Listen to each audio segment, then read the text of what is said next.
हाँ जी बच्चों, तो अब ये वाले पार्ट में हमें टेंजेंट नॉर्मल पे ही काम करना है। पिछले पार्ट में जैसे हमने टेंजेंट नॉर्मल निकालना सीखा था किसी भी जनरल कर्व के लिए, यहाँ पर अब एक छोटा सा पॉइंट है कि टेंजेंट नॉर्मल तो बनानी है लेकिन एक्सटर्नल पॉइंट से बनानी है। एक्सटर्नल पॉइंट से टेंजेंट नॉर्मल कैसे बनाई जाए, कौन सी चीज़ें जो केयर करनी होंगी और कहाँ पर हम फंसेंगे वो केयर करते हैं। देखने, अगर मैंने एक कोई कर्व लिया और कह दिया भैया ये है वो पी पॉइंट, बाहरी पॉइंट जहां से टेंजेंट बनानी है। अब टेंजेंट तो भैया बनाओगे इस तरीके से। अभी हमने क्या सीखा साहब, पिछले वाले पार्ट में हमने क्या जाना, हमने कहा कि भैया अगर पॉइंट गिवन है कर्व के ऊपर x1 y1 तो हम टेंजेंट बना सकते हैं। लेकिन फिलहाल मेरे को अल्फा बीटा ये दे रखा है, ये गिवन है, ये नहीं गिवन है। तो हम क्या करेंगे, हम उल्टा प्रोसेस करेंगे, जितना आता है उतना ही करेंगे। मतलब हम सबसे पहले कर्व का डेरिवेटिव ले लेंगे। कर्व जो भी लिखा है fx, इसका डेरिवेटिव ले लेंगे। डेरिवेटिव कहां पर लेंगे, एट x1 y1 पॉइंट पे। x1 y1 पॉइंट पे डेरिवेटिव लेने के बाद हम टेंजेंट की इक्वेशन लिख देंगे। वो टेंजेंट जो भी कुछ आ रही है, y minus y1 is equal to dy over dx at x1 y1 x minus x1। ये क्या हो गया, मैंने टेंजेंट की। अब ये जो इक्वेशन लिखोगे इसमें x1 y1 अननोन है, ये आपने एज्यूम किया हुआ है। तो x1 y1 वाली जो ये इक्वेशन ले लोगे, अब फिर कहना ये वो लाइन है जो अल्फा बीटा से पास करके जा रही है। तो फिर मैं अल्फा बीटा यहां पर जाकर चिपका दूंगा। तो beta minus y1 is equal to dy over dx और अल्फा माइनस x1। इतना करने के बाद एक रिलेशन मिलेगा आपको x1 और y1 पे। x1 y1 जब तक मिलेगा नहीं तब तक इक्वेशन मिलेगी नहीं। तो x1 y1 का एक रिलेशन मिल गया, एक और चाहिए होगा आपको। वो दूसरा रिलेशन आएगा कर्व से। कर्व की गिवन इक्वेशन में x1 y1 रख दो जाकर, तो एक और रिलेशन आ गया। और जैसे ही ये एक और रिलेशन आ गया, इन दोनों को सॉल्व करना है। अब जैसा भी जुगाड़ लगाओ, जो भी करना है वैसे सॉल्व करो और फाइंड करो x1 y1। जब मेरा x1 y1 मिल गया तो फिर इस इक्वेशन में रख दोगे तो मेरी टेंजेंट भी मिल जाएगी। ये पूरा प्रोसीजर बॉडी होगी किसी आउटर पॉइंट से टेंजेंट निकालने के लिए। ठीक, सवाल से करेंगे तो खोपड़ी खुलती है थोड़ा। लाओ जरा सवाल देखो। जरा एक सवाल लिया मैंने, इक्वेशन ऑफ टेंजेंट पता करनी कर्व की फ्रॉम 0,0 0 से टेंजेंट बनाओ। तो कैसे बनेगी, जैसा अभी थोड़ी देर पहले मैंने एक्सप्लेन किया, बिल्कुल वही काम करना है। आपको पहले कर्व का डेरिवेटिव ले लेना है। कर्व का डेरिवेटिव 3x + 1 होल स्क्वायर। लेकिन ये डेरिवेटिव आपको चाहिए एट x1 y1 यानी 3x1 + 1 होल स्क्वायर। और y टेंजेंट की इक्वेशन लिखने जा रहे हैं, y minus y1 3x1 + 1 whole square x minus. अब एक बहुत खतरनाक कांड कर देते हैं आप लोग, वो ये कि जब ऐसी इक्वेशन लिखते हैं ना तो x1 y1 की जगह ये 0 0 जो पॉइंट दिया होता है वो रख देते हो। आपको लगता है यही तो पॉइंट है जो कर्व का पॉइंट दिया हुआ है, और वहीं पे तबाही हो जाती है। भैया ऐसा मत करना, ये कर्व के ऊपर पॉइंट नहीं है, कर्व के बाहर पॉइंट है। आउटर पॉइंट और एट द पॉइंट जो बोलता है उसमें फर्क होता है। इसलिए अब हम कहेंगे भैया वो जैसे चित्र बनाया था कि यहां से तो बना रहे थे, ये पॉइंट मैंने x1 y1 माना, ये पॉइंट मेरा 0,0 है। अब हम कहेंगे ये वो टेंजेंट है जो 0,0 से जा रही है, रख दो 0,0 और बनेगा y1 is equal to 3x1 x1 + 1 whole square. एक रिलेशन बनाया मैंने x1 y1 का। एक और रिलेशन है, वो कौन सा रिलेशन है, कर्व से आएगा। वो कर्व से आएगा, कर्व की इक्वेशन में जाओ और x1 y1 रख दो। अब रह गया सवाल आपका केवल इतना, इन दोनों को सॉल्व करो, x1 y1 का पता करो। तो क्या करोगे भैया, y को एलिमिनेट कर दो, y को यहां से उठाकर यहां पर रख दिया, यानी x1 + 1 whole cube is equal to 3x1 x1 + 1 whole square. तो x1 plus 1 is equal to 3x1 करके आ जाता है। एक वो आपका माइनस वाला फैक्टर भी आएगा, या फिर x1 इज इक्वल टू -1 करके आता है। ये तो क्या कहता है, ये कहता है x1 की वैल्यू तो आ रही है भैया 1/2 या फिर -1। ये चेक करो भैया, एक गलती ना कर देना, यहां पर भी गलती करते हो जो तुम लोग, कि x1 + 1 का स्क्वायर खचाक से मार के कैंसिल कर दिया दोनों तरफ, मतलब आपने अपने रूट गायब कर दिए। ऐसी दुर्घटना हुई तो फिर रुक नहीं पाओगे। अब x1 आ गया तो x1 की वैल्यू के साथ y1 भी पता कर लो, जो भी आ रहा है। x1 अगर ये आया है तो y1 क्या बनेगा वो आप देख लो भैया। अगर x1 ये है तो y1, x1 अगर मैंने 1/2 लिया तो y1 कितना आएगा, इसको ऑब्जर्व कर लेना इस कर्व से। यहाँ x1 रख दो, 1/2 तो 3/2 यानी 27/8। तो टेंजेंट की इक्वेशन क्या आएगी, अब टेंजेंट की इक्वेशन रख लेना यहां पर, ये आएगी y माइनस, या आप सीधे सीधे रखो या जो भी करो आप जैसे चाहो, 3/2 का square and x minus 3/2 simplify कर लो, वो तो जीरो हो ही जाएगा स्लोप, क्योंकि 0 0 से जा रहा है तो स्लोप ही बचेगा केवल, बाकी तो सिंप्लीफाई हो जाएगा। सेकंड, अगर x1 की वैल्यू -1 है, x1 की वैल्यू -1 है तो y क्या है, y 0 है। और अगर y 0 है, 0 0, अब पॉइंट स्लोप फॉर्म भी, पॉइंट फॉर्म भी लगा लो, एक ये पॉइंट है एक ये पॉइंट है, और लाइन जा रही है, y कोऑर्डिनेट दोनों के 0 हैं, यानी वो खुद x एक्सिस बन जाएगी क्या। या अगर बुद्धि नहीं चलती तो यहां पर रख दो, ये y minus 0 is equal to ये पूरा 0, तो भी पता चल जाएगा, y is equal to 0 line आ जाएगी।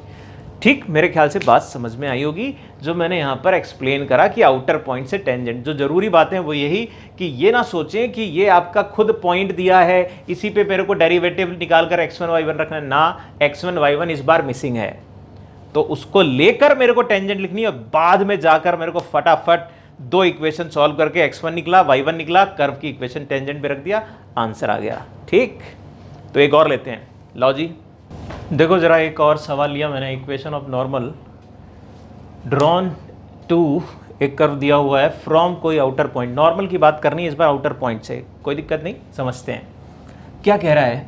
कर्व दिया हुआ था x² is equal to 4y, derivative ले लेते हैं, 2x is equal to 4y dash, derivative आ गया। तो नॉर्मल की इक्वेशन कैसे लिखी जाएगी, y minus y1 is equal to, normal का स्लोप यहां पर -2/x1 हो जाएगा, और x minus x1, x1 y1 क्या है, कर्व के ऊपर कोई पॉइंट जहां पर नॉर्मल बनाया जा रहा है, और वो 1,2 क्या है, कोई outer point.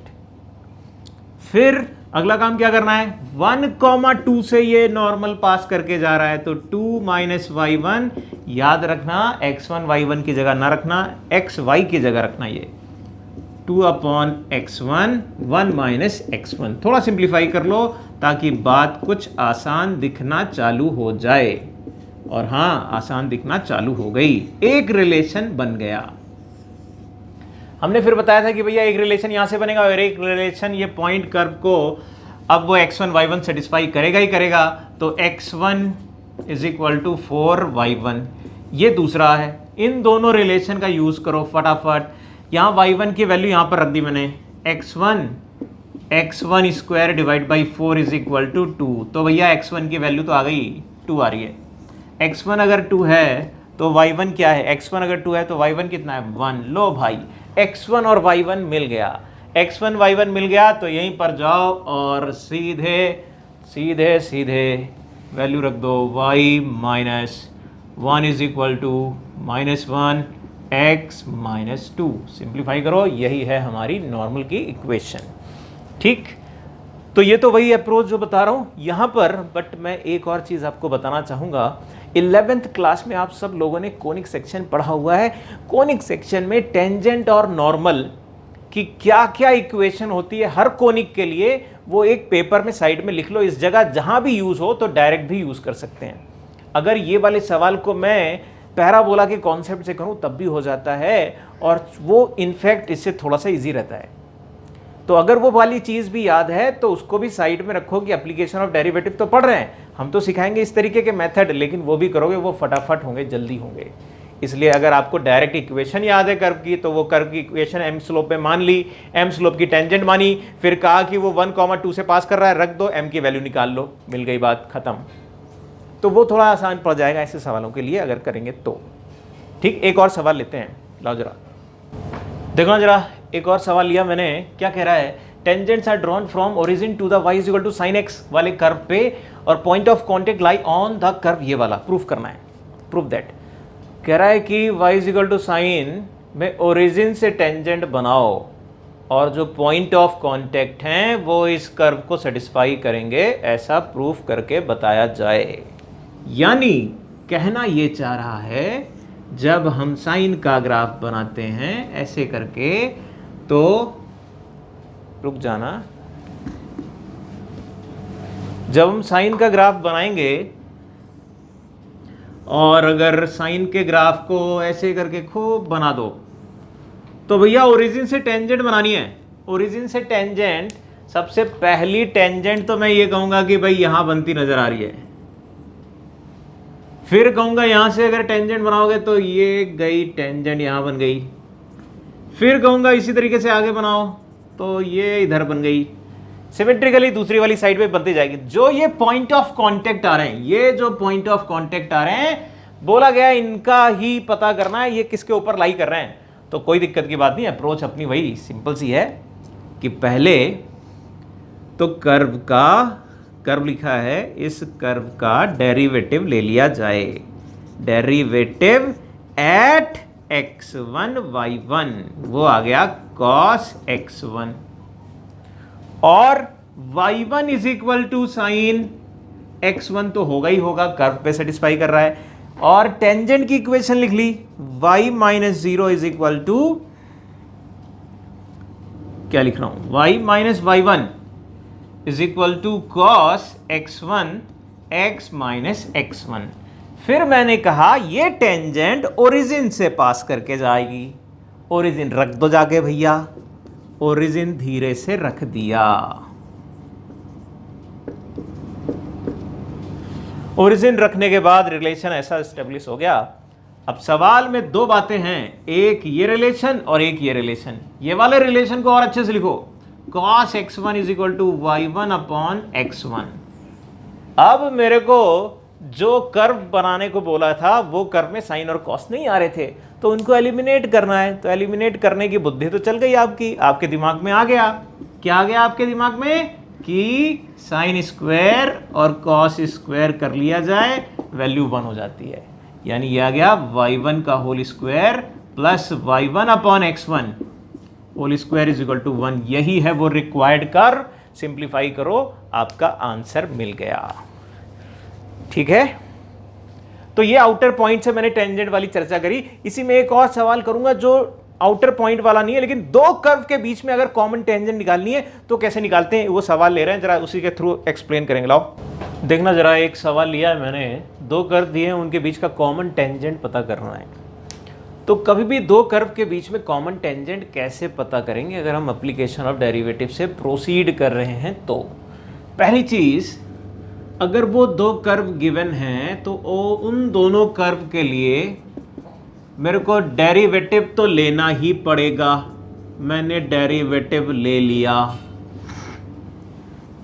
2x 4 dy over dx, और टेंजेंट की इक्वेशन दोनों कर्व के लिए अलग अलग मान लो। क्या ये कर्व था, एक ये कर्व था, मैंने मान लिया इस पे x1 y1 पॉइंट आ रहा है और इस पे कोई x2 y2 जो इसको टच करके जा रहा है, x2 y2, दोनों के पॉइंट ऑफ कांटेक्ट अलग अलग लीजिएगा। और फिर पहले वाली की टेंजेंट वो 3x1 square x minus x1 करके बन जाएगी। सिमिलरली दूसरे वाली की टेंजेंट y माइनस y2, और यहां पर जो भी कुछ आपका आया था x2 upon 2 and x minus x2। अब क्या करना है आपको, करना केवल ये है कि भैया ये कॉमन टेंजेंट है तो इनके करस्पॉन्डिंग कोफिशिएंट कंपेयर कर देने होंगे। और एक और चीज वो ये कि ये दोनों पॉइंट इन कर्व को भी सेटिस्फाई करेंगे, तो मेरे पास अपने आप रिलेशन बन जाएंगे सिंप्लीफाई करने के लिए। अभी हम चाहें तो यहाँ से y गैप कर सकते हैं। कैसे? ये वाली वैल्यू रख के, अगर ऊपर वाली वैल्यू रख दें तो y is equal to 3x1 square x minus 3x1 cube, और y1 की वैल्यू कितनी है भैया? अगर यहां से देखेंगे तो आ जाएगी plus x cube, x1 cube. यानी मेरे को टेंजेंट की इक्वेशन थोड़ा अच्छे से करने में कुछ इस तरीके की दिख रही है। अब यही काम दूसरे वाले के लिए कर दो। सेकेंड वाला अगर देखें तो x2 divide by 2 minus x2 square divide by 2, y2 की वैल्यू यहां से उठा के रख दीजिएगा भैया। वो कितनी आ रही है? वो आ रही है हमारी x2 स्क्वायर प्लस करके आएगा डिवाइड बाई 4। थोड़ा सिंप्लीफाई कर दो, थोड़ा सिंप्लीफाई कर दो, और फिर आपको अपने आप समझ में आएगा कि भाई जो 4 अननोन थे, मैंने 4 अननोन माने थे ना, ये 4 अननोन माने थे, उन 4 अननोन में वो खत्म हो गए, केवल 2 अननोन बचे हैं। कौन? x1 और x2। x1 x2 सिंप्लीफाई हो जाएगा। कैसे हो जाएगा? कहेंगे भैया ये दोनों तो एक ही कर्व की एक कॉमन इक्वेशन, कॉमन टेंजेंट है, तो सेम इक्वेशन अगर आ रही है तो कोफिशिएंट कंपेयर कर दो। यानी पहला relation 3x1 square is equal to x2 divide by 2 आएगा। दूसरा relation -2 x1 cube is equal to minus x2 square divide by 4 करके आएगा। क्या हम इन दोनों को सॉल्व कर सकते हैं? बिल्कुल, बहुत अच्छे से सॉल्व कर सकते हैं। क्या करा जाए? वैल्यू एक की उठाओ, दूसरी जगह रख दो। मैं इसका कर देता हूं होल स्क्वायर, इसका कर देता हूं whole square, x2 square divide by 4। तो x2 स्क्वायर डिवाइड बाई 4 की वैल्यू यहां पर रख दो 2x1 क्यूब 9x1 पावर 4। मेरे ख्याल से x1 की वैल्यू आ गई, कितनी आई? एक तो 0 आई, दूसरी कितनी आई? दूसरी 2/9 आई भैया। ये दो वैल्यूज आई, 0 और 2/9। अब ये जो दो वैल्यूज आई हैं, इन दोनों वैल्यू को x1 वाली इक्वेशन में x1 की वैल्यू निकाली है, इनके में दो बारी बारी से रख दो, मेरे को दोनों कर्व, दोनों कॉमन टेंजेंट मिल जाएंगी। मतलब इस कर्व में दो कॉमन टेंजेंट है, ऐसा ये कहना चाह रहा है, और वो दोनों टेंजेंट की इक्वेशन यहां से मिल जाने वाली है। तो प्रोसीजर जो मैंने बताया, इसी प्रोसीजर के साथ चलना है। अब ये प्रोसीजर थोड़ा छोटा हो सकता है। कैसे छोटा हो सकता है? अगर दो कर्व में से कोई कर्व आपका जाना पहचाना है, जिसकी टेंजेंट या नॉर्मल जो भी पूछी गई है वो आप डायरेक्ट लिख सकते हो। पैराबोला की एम स्लोप की टेंजेंट लिख सकते हैं, बिल्कुल लिख सकते हैं। ये वाले पैराबोला की एम स्लोप की टेंजेंट लिखो तो दूसरे वाले में दो वेरिएबल की जगह एक ही वेरिएबल सीधे मिलेगा, और ये एक काम करने नहीं मिलेगा मेरे को, इस तरीके की कोई डायरेक्ट इक्वेशन मिल जाएगी, फिर कंपेयर करने को हो जाएगा। मतलब थोड़ा सा कम हो जाएगा, बहुत ज़्यादा नहीं। अगर दोनों ही मेरे स्टैंडर्ड हैं तो दोनों ही ऐसे। अगर कोनिक को याद करो, कोनिक में कैसे हम दो कर्व के बीच की कॉमन टेंजेंट निकालते थे कि भैया इसकी भी एम स्लोप लिख ली, इसकी भी एम स्लोप लिख ली, फिर दोनों को कंपेयर कर दिया तो अपने आप एम की वैल्यू आ जाती थी। यहां पर भी कुछ वैसा ही है, एम स्लोप नहीं लिखी, लेकिन हमने कांस्टेंट वो अननोन x1 x2 पे करा और फिर कंपेयर कर लिया है। ठीक, मेरे ख्याल से बात समझ में आई होगी। अब अगले वाले पार्ट में हम दो कोई भी कर्व के बीच में एंगल कैसे निकालें ये देखने जा रहे हैं, जरा वो देखो।